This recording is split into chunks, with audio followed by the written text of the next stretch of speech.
Good evening, everyone. The A-State baseball team had won 5 Sun Belt games in a row, but the Red Wolves lost to Georgia State Friday, and ASU loses today as well, 7-6 in 10 innings. A-State actually led 6-3 heading into the 8th, but the Red Wolves allowed 1 in the 8th, 2 in the 9th, and a walk-off hit in the 10th to drop 2 in a row. On the positive side, Stuart Levy was 2 for 5 and had 2 RBI and a run scored.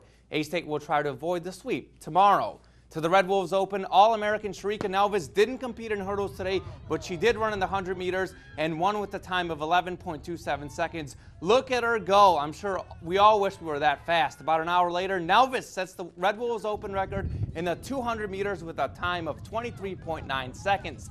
That time also tied her personal best. Meanwhile, in long jump, Rolf Pinar sets a PR and won the long jump with a distance of 7.83 meters. The number 3 Rugby Red Wolves took on number 6 Cal Poly in the D1A quarterfinals this afternoon.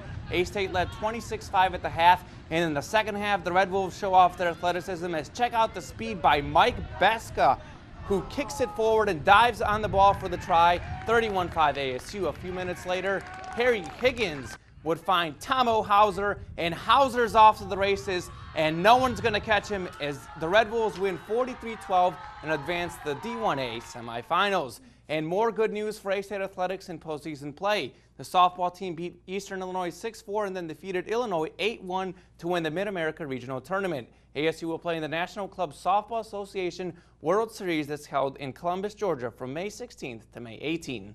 From Arkansas State to Arkansas, as Chris was in Fayetteville today for the Razorback Red and White Spring football game.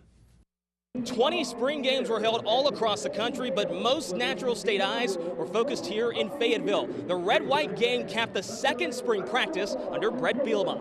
Brandon Allen struggled in the first half. First pass attempt was tipped and picked off by DeAndre Coley. That sets up a lane-sailing field goal. White leads 3-zip. Later in the frame, Corliss Marshall goes up the seam, the red team at midfield, and that's one of many big runs for the pride of Osceola. That would set up Jonathan Williams, 4 yards for the score, 7-3 Red. Marshall would provide another spark in the second quarter. 33 goes 59 yards for the touchdown. Red takes a 20-15 lead. Another Region 8 Razorback would make an impact. Forest City's Davion McKinney picks off Brandon Allen.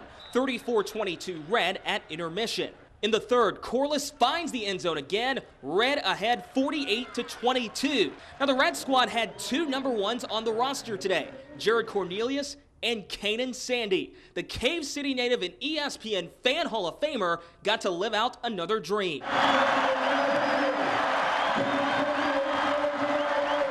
Sandy off to the races for a Razorback touchdown. Red wins the Red-White game 61-22, and plenty to say after a sunny day on the hill. I thought BA came around in the second half, and I thought our defense, and one thing that has shown up throughout the course of the spring and out there today, they're definitely a little bit more physical. They run to the ball very, very well. There's some guys that lay some pads out there, and was exciting to watch them. I mean, the offensive line does such a great job up front. And, you know, like just about every time I touched the ball, it was a positive play. I don't recall any negative yardage plays, so I give all my credit to the offensive line. I've gotten better with my cuts, you know, seeing in and out of the cut. So I think it's just this spring ball has really developed me into the running back I really wanted to become. And that closes the book on spring football in the Natural State. And now the countdown is on. 127 days until ASU faces Montana State, and the Razorbacks head to the Plains to face the defending SEC champions. In Fayetteville, Chris Hodgson, Region 8 Sports. The Diamond Hogs trailed Auburn late, but in the 8th, Eric Wise singles to center. Blake Anderson comes around from third to score, and the game is tied at 3. It would head to extras in the 10th. Tyler Spoon delivers the walk-off hit. Razorbacks win 4-3. Wilson native Michael Gunn picks up the win in relief.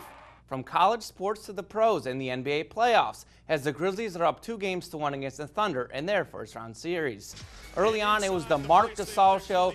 Check this out. Gasol here with the hook shot over Serge Ibaka to put the Grizz on the scoreboard. About a minute later, this time, Gasol hits the floater to tie things up at 4. Then Gasol with the spin and the fadeaway jumper. Wow, look at this. The big guy had it all going early, but the Grizz cooled off and shot just 33% the first half as Westbrook hits a big 3 late just before the break. Thunder were up 42-35 at the half. OKC leads 56-50 in the third quarter. With 10 seconds to go.